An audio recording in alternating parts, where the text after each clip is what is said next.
Well, welcome back to this Constant Context series where we've been exploring what does the Bible say about different things. And first and foremost, I want to say, hope you had a blessed Thanksgiving.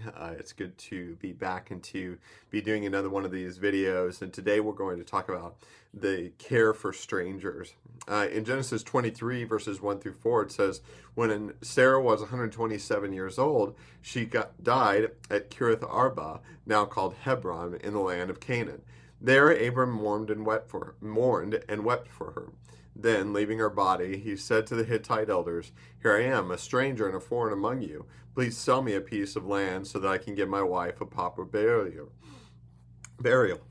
In the book of Hebrews, in chapter 13, verses 1 through 2, we read, "Keep on loving each other as his brothers and sisters. Don't forget to show hospitality to strangers, for some who have done this have entertained angels without realizing it." So, from Hebrews, we hear a long standing Jewish parable of sorts that may have its roots going all the way back to Genesis 18, when Abraham hosted the Lord through the three that we discussed a few weeks back. But in that, of course, he wasn't just hosting strangers, he was hosting the Lord himself. Thus, you never know what type of stranger might come to your door, as it could be an angel or even the Lord himself. However, this was not a paradigm that other religions had in their ideology and their theology, and it really wasn't expected for other religions outside of Judaism to act the way that the Jews were expected to act.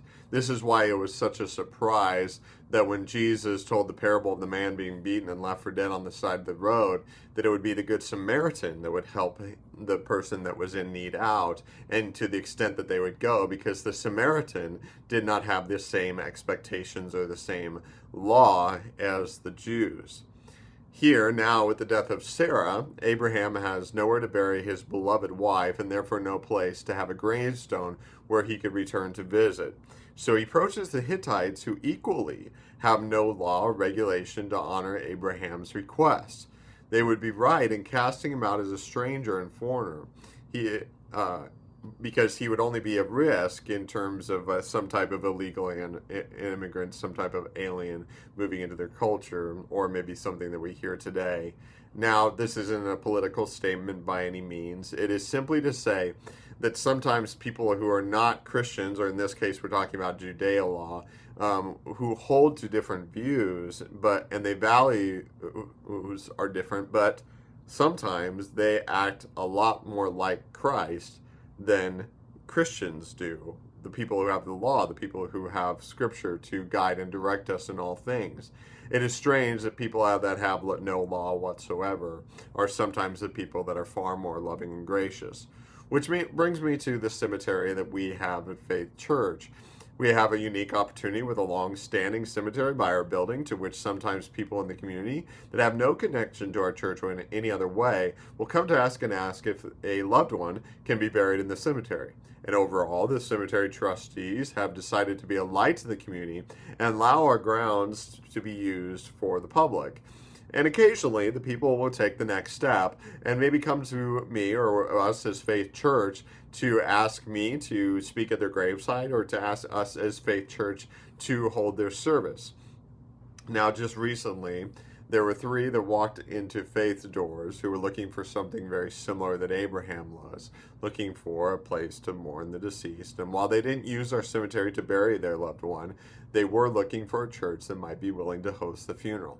Honestly, the easy answer in this case would have been no.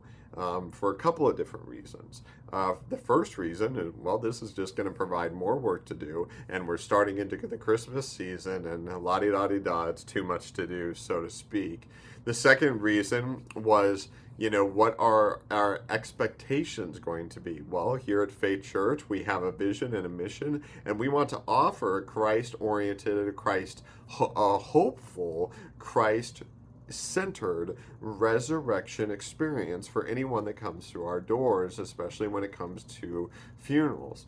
And in today's culture, people may or may not want that, but whichever one they want, whether they do or they don't want it, they probably are pretty passionate about what they want. So we as a church could avoid the extra work and even an awkward and emotional conversation that might come next if they don't want what we offer.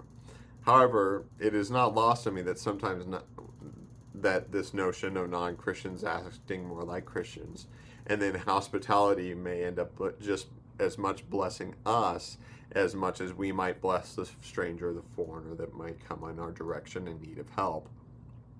Now, I'll be the first to submit that sometimes to entertain the stranger, the foreigner, will take me on a wild goose chase where I sometimes wonder how much help I was able to give and or how much good the help that I offered actually did. However, with this particular family that entered into our building, looked for a place to be buried, I offered what I always offer. They asked if we hosted non-member service, to which I said yes, we were open to doing so. But much like was the case with the Hittites and with Abraham, conditions needed to be met.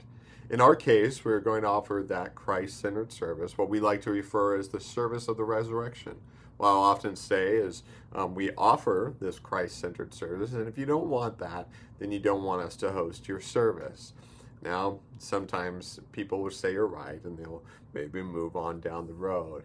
But in this particular case, the family said yes, and that was exactly what they were looking for. And then we proceeded to sit down and plan the service. As we did so, though, I found that the family had approached a church they had attended years ago in the area, and it was that church that said no to their ask. And I thought to myself, well, how tragic is that they wouldn't even be willing to approach the conversation and to imagine how they could bless the family, but maybe one might ask, did they consider the possibility of how they might have an opportunity to entertain angels unaware? Now, yesterday, as we hosted this service, the family gathered with friends here at Faith, and we saw around 145 people, of which only a handful were faith people. Most of the people that came yesterday were from outside of our congregation, and I didn't expect necessarily that we would entertain angels unaware for, their grieving. We want to serve them. However, it became clear very quickly that we're seeing the majority of these faces that I did not know, and I did not know their backgrounds. I didn't know what faith they might have or miss, or their background in terms of are they even comfortable in coming through our doors. And as I started seeing these different faces, I simply started praying that God would use my words to give these people comfort, hope, and give them a sense of the resurrection that is available through Christ Jesus, and that God would prepare their hearts to receive this message that is the very gospel itself. I'm convinced that that happened. I'm not sure what tomorrow we'll bring with this family. If anybody who attended this service yesterday will end up finding their way back here to Faith Church. But I do know that once we were finished, many people came and said just how much this service, how much they were blessed by the service, and even the notion of it couldn't have gone any better. A few family members told me, and I always rejoice with them and say, well, you set the measure. We try to serve, but ultimately, we hope that you are blessed by what we bring to the table, and in fact, that was the case. There was one particular man, though, that comes to mind that when he saw me after the service, as I often stand to the side and let people approach me as they feel called, he took a beeline to me in terms of he came and he shook my hand, and he began to share with me that he had worked with the deceased for just a little while, and yet he felt compelled to come to this particular service and support the family. And it was kind of strange because in being new here at Faith, but also not knowing this family whatsoever, it's hard for me to discern how to speak into that family, that particular individual's life on behalf of the family, and to speak into his story, and then to speak how God interacts into their story, and to do that well. And sometimes I'm wondering if I'm doing any good whatsoever. Now, in this case, this particular stranger said to me, in the short time of knowing the deceased, I think you captured his essence so incredibly well. And we didn't talk for very long, and I saw this particular stranger, this coworker, move on to the family and say a few words, but he was pretty quickly out of the building um, after he said just a few, sharing some condolences. And I think to myself, it's hard to tell who that stranger exactly was, if we'll ever see them again. But I was kind of reminded of those times where people are in need, or maybe someone comes to help, or maybe a random face shows up to give a blessing of some sort. And I couldn't help to think to myself of this random encouragement. I wonder, if I will see this man ever again. And as I ponder this, equally wonder, did we somehow entertain angels unaware?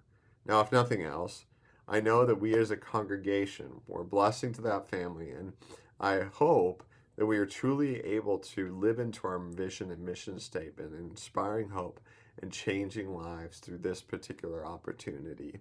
I just wanted to share a little bit about that, especially with the kind of topic or focus that we were on this week in terms of what we read in Genesis. And now this week is a unique opportunity because this Sunday we'll host two different services for what we like to call Evening in December. And I hope that you make the time to come, but even more importantly, I hope that you take some time to invite your neighbors to say, come and see this amazing music display, that we might celebrate Christ even if they're not coming for that and only coming for the music. But certainly what an amazing time to go in love and to make disciples. So I pray that you would join us. I pray that you have a fantastic week, and we'll see you all very soon.